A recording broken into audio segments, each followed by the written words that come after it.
Good afternoon, ladies and gentlemen. I'd like to introduce myself. My name is Yitzchak Malul. I've been with the Rabbi Yehuda ben Betera, the congregation, for over a year, and I'd like to give you guys a little bit words of Chizuk during this crisis that we're all dealing with now, with the coronavirus, or also known as the COVID-19.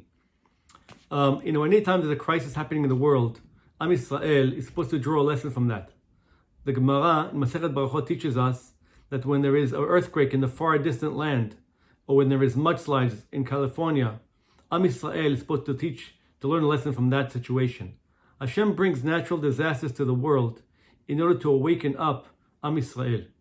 And so we have to draw a few lessons from what's happening right now to our community, to our country, to the entire world, that I want to point out to everyone. It's interesting that as we are congregating in our homes, because the health department has indicated that we should not be making a minyan or congregating in the shul, all our shul communities have closed down. It's interesting that at the same time, the parasha that we're reading this week, Vayakel Pikudei, the first mitzvah, the first word of the parasha, is the word Vayakel. Vayakel Moshe et kol adat bnei Israel. Hashem is commanding Moshe Rabbeinu to gather Am Yisrael, to bring them together in one group, to congregate. And at the same time, you cannot congregate. What is the meaning of this? What are we supposed to understand from this? The world has been brought down to its knees in dealing with this global crisis. As you know, when a person organizes their priorities are first to the family, then to the community, then to Am Yisrael at large, then to their country, which we live in the United States of America. It's called in the Ummah Shel Chesed, a place where we can practice our free worship and our Judaism together without any imposition by any government body, and then our country, and then the world. In this case, there is a united front that the entire countries of the world, all the countries of the world, are dealing with the same epidemic. They're fighting the same war against an invisible enemy, which is, in a way, uniting the world's powers to fend off this enemy in a way that no time in history has ever happened before, which is really amazing. But at the same time, Am Yisrael in the entire world is also being united by the similar enemy that we are fighting and fending off. So we have to understand, what is the lesson Hashem is teaching us. On the one hand, the parasha says Vayakel. Vayakel means to bring the entire nation together. But on the other hand, we cannot congregate. We cannot come together as a shul, as a community. Rather, we have to stay at our home, at our private home, with our families and our children, and no one else. So, when the Beit HaMikdash was being destroyed, so in the Holy of Holies, in the Beit HaMikdash, there was an Aron. The Aron was a centerpiece that contained the Keruvim on top of it, which is basically the two faces of two children facing each other, and inside the Aron was Sefer Torah. Now, these Keruvim, these two children, when Am Yisrael was doing Hashem's bidding, and they were properly behaving and making mitzvot, the two cherubs, as they call them, the two children, would face each other to show that Hashem is giving us His face and give us His kind love. But on the other hand, when Am Yisrael was doing the wrong thing and they were sinning, the two babies, the two children, would face away from each other. So at the time that the Romans came in to destroy the Beit HaMikdash, what do you think they saw in the Holy of Holies? How did these two-faced cherubs face each other? You would expect that they would face each other away from each other completely, and not face each other. While on the other hand, when they came in the Holy of Holies, they found that the two children were actually hugging each other. Not only when they were facing each other, they were hugging each other. And what is the message from this? The message is, Hashem is trying to teach us, before you're going to go into exile, before you're going to go into the long exile which we find ourselves almost 2,000 years, Hashem is giving us the most love and kindness that He possibly could by the cherubs hugging each other, to show that Hashem is not going to leave us. Hashem is doing it out of love.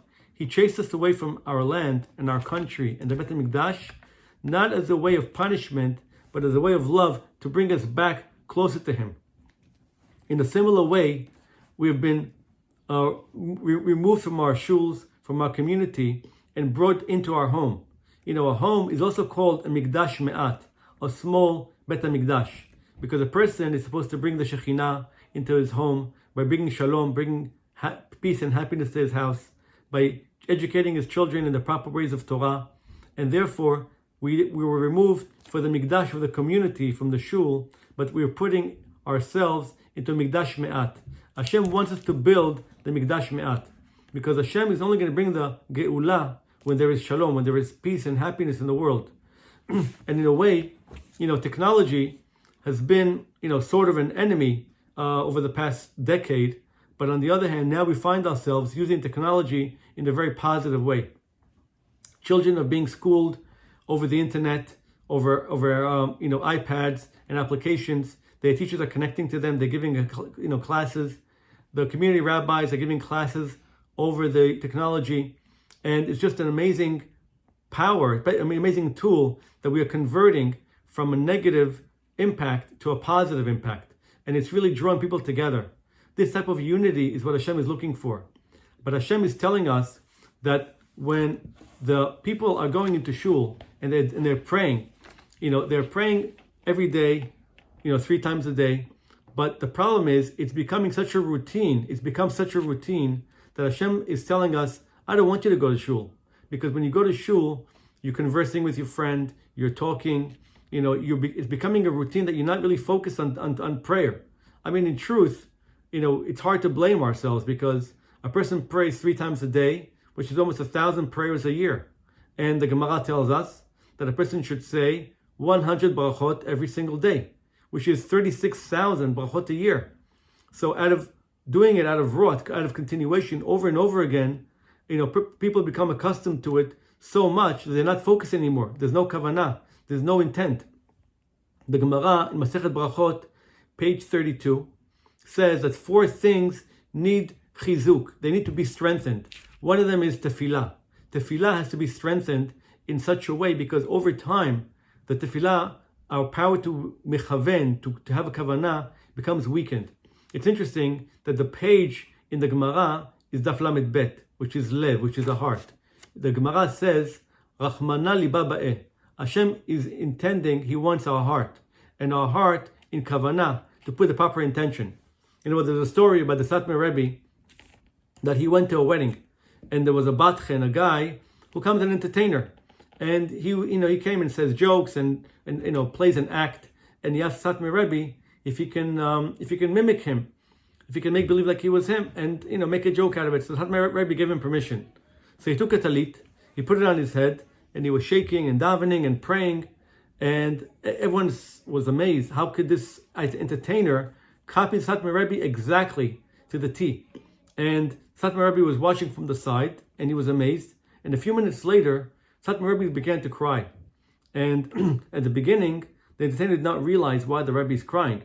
After a few minutes, he realized, and he stopped right away. He ran to the rabbi. He apologized profusely to the rabbi. He said, "I'm sorry. I really didn't mean to hurt you." He said, I was just mimicking you, I was copying you. Satmar Rebbe told him, "No, that's not why I'm crying. The reason why I'm crying is because when you were mimicking me, when you were copying me, I realized that sometimes when I go to shul, I mimic myself. I imitate myself. I copy myself. I'm not doing it out of kavanah, out of proper kavanah and intention to tefillah. I'm imitating myself." So sometimes we ourselves also imitate ourselves. We go to shul, we pray shacharit, we pray mincha, we pray arvit. We're constantly continuing and praying over and over again, but we're not realizing that we don't have the proper intention. There's a halacha that if a person did not have kavanah in the first 3 brachot, the halacha is he has to repeat back the entire amidah. However, practically speaking, the poskim hold that a person should not repeat the amidah. Why is that? Because when you repeat the second time, it's very likely that you will not have the proper kavanah a second time. Therefore, even though b'diavad you should really pray again, but we'll not allow you to pray again because it's very likely that you will not have the proper kavanah. That's the level, the low level that we've reached, that our tefillah is not the proper tefillah. Hashem is really seeking our hearts. Hashem is telling us, when you go to shul and you start the tefillah, many Many people, they skip the first korbanot part of the tefillah, or when they start Baruch She'amar, Hashem Melech Baruch She'amar, the Chazan is moving at such a fast pace, it's very difficult to have the kavanah. And so people are running. There's a runaway train that you must keep up with. 10 minutes for this, 5 minutes for that, 2 minutes for this. Everything is structured in a very systematic way, where tefillah must end within 40 minutes, 50 minutes, and that's it. People are not interested in praying a long Amidah and praying a long prayer. But Hashem is putting us into our home. And now we're going to be praying by ourselves. We're going to pray by Yachid, without a minyan. What's going to happen is, when a person is going to realize he's not going to work, his children are not going to school, he's not going to shul, he's not going anywhere. Especially today, it's been announced that New York is in a lockdown, which means that we have all the time in the world. So what are we going to do? We're going to take our siddur and we're going to pray from the depths of our heart. And that's what it says, Rachmana liba ba'eh. Hashem wants our heart. And a person, maybe when he goes to shul, he says, you know what? I really want to pray with more kavanah. I want to pray slower. I want to pray with more intent. I'll do it the next prayer. I'll do it tomorrow. I'll do it next week. I'll do it in a month. I'll do it next year. And the month and years and decades went by and there's no change. Because the fast pace of life does not allow us to slow down. And Hashem has literally slowed down the world to a screeching halt. And this reminds me of another story what Rabbi Zibelstein told us about Tefilah. Rabbi Zibelstein said that he was giving a lecture in front of in front of doctors, and one doctor at the end of the lecture came over to him and brought a small siddur, of his child, a baby siddur. So Rabbi Zibelstein told him, "What's the meaning of this?" He said, "You should know, Rabbi, that when I was married for 12 years, I did not have a child, and me and my wife went to every doctor, every clinician in the world, and they indicated to us that there's no hope. Medically, it's impossible to have a child. And so once we came to terms with that reality, we decided to adopt a child.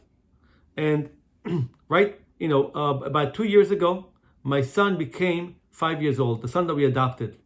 And he came home from school and he presented his siddur. He said, today we had a siddur party and here's my siddur. So I told him, wow, that's very nice, it's very exciting. I'm very happy for you. He said, for years, I've been looking to pray to Hashem, but I didn't have my own siddur. Now that I have my own siddur, I want to pray. So I asked him, Yosef, what do you want to pray for? So he said that I want to pray for a baby brother, a baby sister. I feel by myself and I want to pray for another child. So, the father says, I was about to tell him, my son, it's medically impossible for us to have children. But I held myself back, he says. I held myself back. I said, you know what? Let the child go and pray. And so my child went and he prayed. And 9 months later, his wife gave birth to a baby boy. 9 months later, which means the power of prayer does not stop. Even though my wife and I, he's telling the story, went to doctors all over the world and we prayed to no end. They did not work. Hashem did not open the doors. When this little boy, this 5-year-old, with his innocence and the pureness of heart, prayed to Hashem that he wants a baby brother, Hashem could not say no. And so that's what Hashem is looking. Hashem is looking for a quality tefillah that we can improve upon. But Hashem knows that it's very difficult to improve in the shul. When you have a friend next to you, when your friend wants to talk, and your other comrade wants to talk to you about, you haven't seen him all day, you haven't seen him all week, people want to catch up. And so the community is a very important place, not only when you go to shul to pray, it's also a place to have social events and to connect with your friends and with your family and your community. And so people talk, and Hashem knows it's very difficult for us to overcome that test. And so He put us in our home. He put us in our home because Hashem loves us and He wants our tefillah. Because it says, the Farshim explain, that Mashiach is going to come when there's going to be a certain amount of prayers filling up a treasure house in Shamayim, where there's enough prayers, Hashem is going to send Mashiach, and He's going to come to redeem us. But what type of prayers? It's not 1,000 prayers a year the person does in shul. It's going to be a prayer in the home. One prayer in the home is probably worth the same as 1,000 prayers in the shul. A prayer at home, when a person has all the time in the world, and he has all the kavanah and intention, that is much more valuable to Hashem. And that is what Hashem did in Mitzrayim too. Pesach is coming, and in Pesach, Am Yisrael in Mitzrayim, they also, they were supposed to be redeemed, but they were supposed to be in Mitzrayim for 400 years of hard labor. Hashem hastened the Geulah and took them took us out faster after 210 years. How is that possible? Because we worked in the day, in the night, in the field, 6 days a week, 7 days a week, non-stop. And that's what Hashem did to hasten the Geulah. In order to hasten the Geulah, Hashem is giving us a message that our tefillah is lacking. Our tefillah can use much more kavanah. And so Hashem is putting us in our home and in our house with our children, so that our children can learn what true tefillah really means. They're not going to learn it in our shul, unfortunately, because our shul is too fast-paced and it's too difficult to overcome the tests that we are faced with. So, that's our message for today. B'ezrat Hashem, I'll give you another message in a few days, but in the meantime, I hope you have a Shabbat Shalom. You should have a powerful prayer at home. Take the time. You have nowhere to rush. And B'ezrat Hashem, Hashem should help us to overcome this crisis. And as we say, this too shall pass. And we'll have a Geulah B'ezrat Hashem B'mira B'menu. And the B'Yehuda B'Metera Shul will be reestablished in Yerushalayim B'mira B'menu. Amen.